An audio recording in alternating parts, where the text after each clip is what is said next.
Alright, so it's your boy back again with another video, early morning video at that.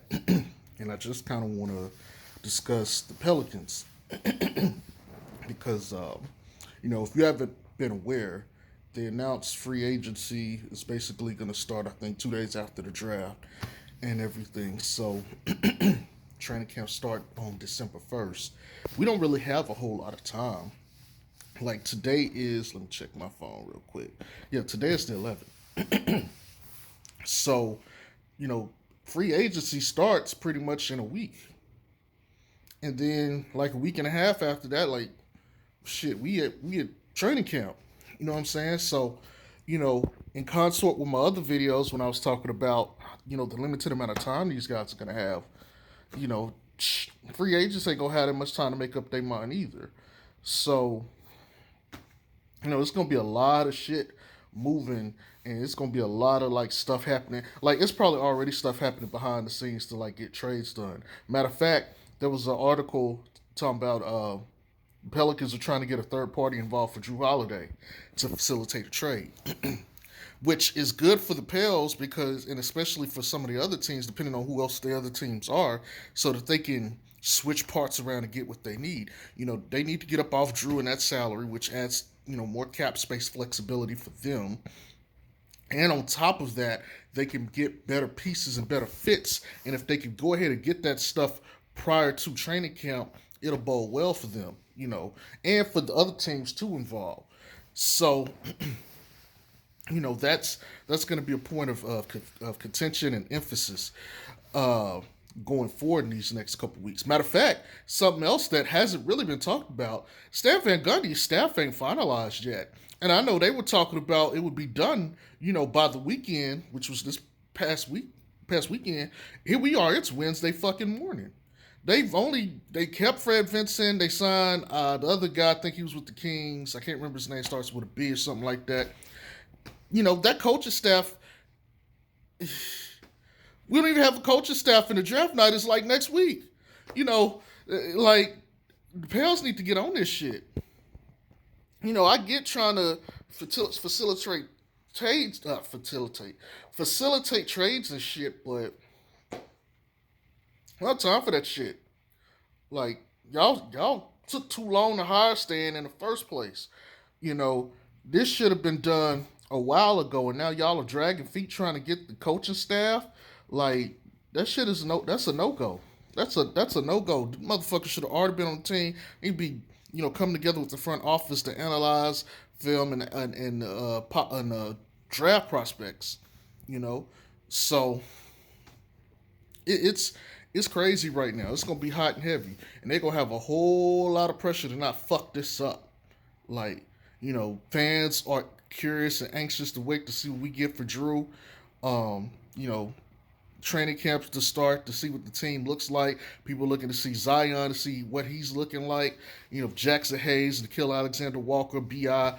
It's been a couple months since we've seen these guys. Some of them anyway. We've been seeing Lonzo here and there. Because we've been following him in his workouts. But other than that, it's been a relatively quiet off season for the Pels.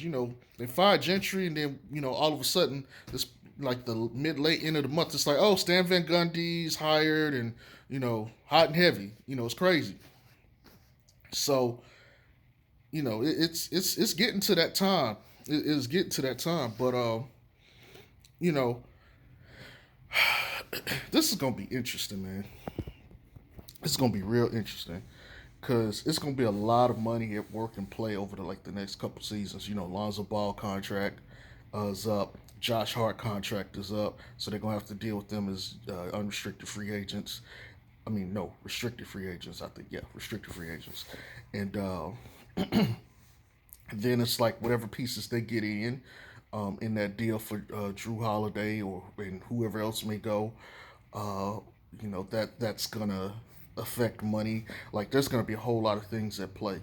And then this is year 2 for Zion, so Zion got 2 more years after this season before you gotta pay him. And he's gonna command big money, and you're gonna have to figure that whole part out. So it's gonna be a lot of pieces at work here. the Pels are gonna have to figure out, and then they're gonna have to try to learn stand within like 3 weeks uh, before the first game. That's not a lot of time. New playbook, all that other stuff that's going to fix. Some of the stuff I've already mentioned, but you guys got to realize how quick these dates are going to be here. Like, think about it. October 11th was the last day that we had an NBA game. That was in the finals. It was Game 6, and now we're we're a month since then. Today is the 11th, and it's November. It's been 1 month, and now we're already talking about the season starting up in like a month and like 10 days or so. You know, training camp start in like 3 weeks, essentially. This turnaround from end to beginning. This shit is crazy. And to excuse me. And to some degree, I think the NBA is slightly hurt by pushing the draft day back. If they had already had the draft or had it like last week or the end of October, then it's a little bit more time to do some things here and there. But I tell you, this is gonna get hot and heavy real quick. But you know, just a couple things here. I'm interested to see Lonzo Ball. See what his jump shot is looking like, and how he plays the game this year. I think he's going to ascend to another level. Um, and one of the things that pisses me off about the media is they're like he had a breakout year. I don't think he had a breakout year statistically. Anyway, he was like, oh, he had like 11. It's Lonzo to me. Just typical Lonzo. I mean, 3-point shooting, obviously, but I think a breakout year would be like him going up 4 or 5 points more, or something like that. But this year is one of those years where I think, okay, we see Lonzo. Lonzo will get like 15, 9, and 7 or something like that. But I'm interested to see how his new offense works, his off season, and how that translates to his game as a pro. I'm honestly interested to see Nickeil Alexander-Walker. I want to see what he looks like in year 2. Um, I'm really anxious to check out Jackson Hayes and see what his progression is looking like. Bi, I want to see what he's looking like right now. Um, especially on the defensive end, but offensively, of course. Zion Williamson, I want to see what he's added to his game. Is he a better shooter? Has he worked on his footwork, his handle? Defensively, has he gotten better? Has he lost weight? I want to see that. Josh Hart, I want to see, if he's a better passer, a ball handler. Um, it's just the young guys. I can't wait to see what they are. Regardless of what the record is this year, and I'm gonna go ahead and put this out. I do not foresee them making the playoffs, but that's as of right now. There's trade talks happening about some players getting moved around on certain teams, so we don't know what effect that'll have. So I'm like I said, I'm interested to see what that looks like. Um, I think a win for the Pels this year is if they go 41-41. Hell, if they just get to 40 wins, they've dramatically improved. You know that alone says a lot because that means they took several wins from other teams and other teams that actually got better. You know, and they were right there on the cusp of the playoffs. So if they get to that 41-41 range, that you got to take that to the bank, and that's a win. You're like quote unquote average, but considering what they were, for the longest, last year, I think that's a market improvement, especially if you're losing someone like Jrue Holiday. So, I can't wait to see those guys. I kind of want to see the vets that they bring in. JJ's cool, but I think you need something. You need something else back there, um, like a Udonis Haslam or somebody. But I'm not saying we're gonna go get Udonis Haslam or anything like that. But I want to see what kind of vets they bring in to be leadership in that locker room, and to get these guys' heads on straight. And I don't want it somebody necessarily that's quiet. I want somebody who's like outspoken and will go and tell it to them like it is. Be like a dad. Essentially, just be like, look, son, you're just playing terrible. You need to practice harder. You're not playing in the game with the right intensity. You need to get your fucking head on straight. That's what I want to see in that locker room.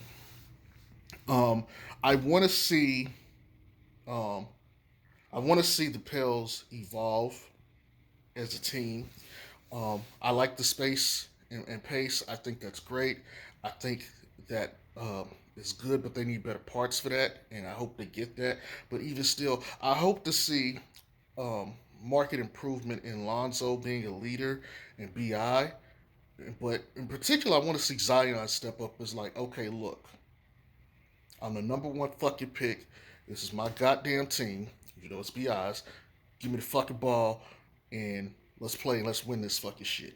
I want to see, I want to see Lonzo, Bi, and Zion separate themselves from the rest, and I want to see them like as a union not only separate themselves, but I want them to pull everybody else with them. So it's like, look, I want Stan Van Gundy to say, look, these are the leaders. They, you know, they got together. They said they got tired of losing. They wanted to figure this out, and everybody fell underneath them. And between them three, they, pushed us forward. I want to see that from them. If those three can get on the same page, everybody else is going to follow. Lonzo is going to be the alpha guard this year, unless they get somebody like we don't expect, like a Victor Oladipo or some shit. He will be the alpha guard. There's no guard. There's going to be no other guard on the team that really is going to have more say than him, other than JJ for experience purposes. But as far as like the starters, he is the alpha. As far as the forwards go, that's Bi and Zion, and both of them two are like Zion. Even though everybody understands and respects him, Bi is proven, and Bi should have total say, total autonomy. And it shouldn't even be a question. They already said they're going to offer him the max. I think they already got the deal done anyway. I think free agency, as soon as it hits, bam, contract. Bi just re-signed max 4 or 5 year contract, whatever it is, and they're done. But that's what I want to see. That's probably the most important thing to me. Those three have to be on the same page and have to take leadership for this team.